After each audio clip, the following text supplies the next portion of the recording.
Hey everyone, it's Mustaqim Chaudhary. So welcome my new another blog video. তো আজকে আমরা 4V তে stand bumper install করলাম। সেই ইনস্টল করার ভিডিওটা আপনাদের মাঝে শেয়ার করব। আর আপনারা এই স্ট্যান্ড বাম্পারটা কোথায় পাবেন এবং কিভাবে ইনস্টল করবেন, আর এটা ইনস্টল করলে আপনারা কী কী সেফটি পাবেন সেই বিষয়ে আপনাদের সাথে আলোচনা করব। দয়া করে সবাই শেষ পর্যন্ত ভিডিওটা দেখবেন। ধন্যবাদ। আমরা প্রথমে চলে যাই সকাল সকাল শখ ভাইয়ের গ্যারেজে, তারপর শখ ভাইকে ডাকি। শখ ভাই আসার পর বাম্পারটা আনবক্সিং করি, সেখান থেকে বাম্পারটা নিয়ে এখন দেখাচ্ছি তাকে কীভাবে ইনস্টল করবে বাম্পারটা আমার বাইকে। দেখাই দেওয়ার পর সে আমার বাইকে কাজ শুরু করে দেয় অলরেডি, এবং আমি বাম্পারগুলো তাকে আনবক্সিং করে দিই এবং সে তাড়াতাড়ি কাজ শুরু করে আমার বাইকের। তো ফুল ইনস্টল করা ভিডিওটা অনেক বড় হয়ে যায়, যার কারণে আমি ভিডিওটা ফাস্ট করি, ভিডিওটা এডিট করতেছি ফাস্ট করে। আর আজকে শুক্রবার, তাই সকালবেলা উঠে আমি আগেই এই কাজটা করাই, কারণ দুপুরবেলা তো ঘুরতে হবে, নামাজের পর ঘুরতে বের হবো সবাই মিলে। এই জন্যই আমি ভিডিওটা তাড়াতাড়ি সকাল সকাল করি এবং এডিট করতেছি।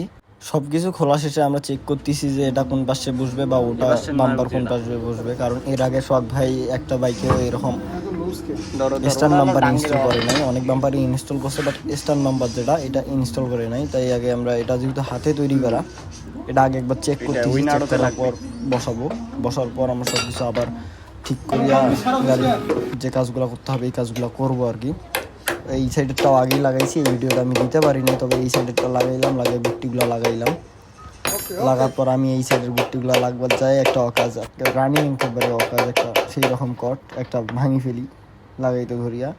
এটা একটা ছোটোখাটো কট বলতে পারেন আপনারা। শেষ গিয়া তু বেটা।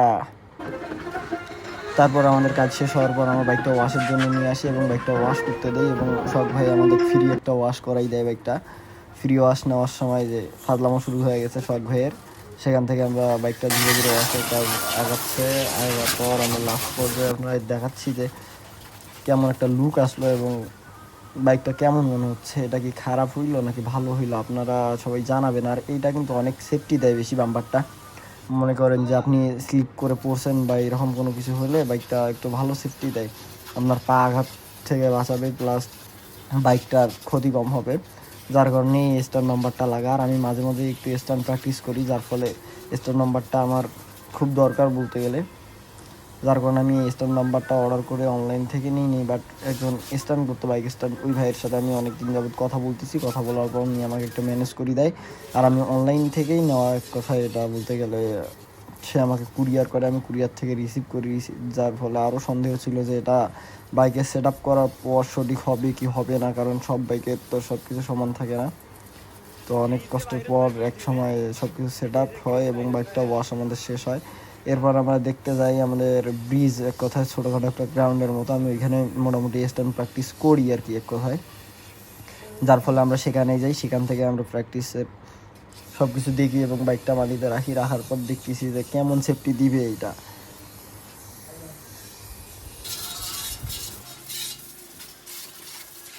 বাইক ওয়াশ করা আমাদের মোটামুটি শেষ। এখন বাইক ওয়াশ করা শেষে আমরা চলে যাব এখন ব্রিজে আমরা এটা প্র্যাকটিক্যালি দেখবো যে জিনিসটা কেমন হচ্ছে আমাদের বাইকের জন্য। অ্যাট লাস্ট আমরা ব্রিজে আসি এবং আমরা সেখানে প্র্যাকটিক্যালি দেখি যে জিনিসটা দেখেন আপনারা, আমি সুন্দর করে দেখাচ্ছি জিনিসটা কতটা সেফটি দিবে আপনার বাইককে এবং আপনাকে। একটা বাইক যদি মাটিতে পড়ে তাহলে কীভাবে সেফটি পাবেন আপনারা। দেখা হচ্ছে আবার নতুন কোনো ভিডিওতে, নতুন কোনো আরেকদিন। ততক্ষণ সবাই ভালো থাকবেন, সুস্থ থাকবেন। আল্লাহ হাফিজ।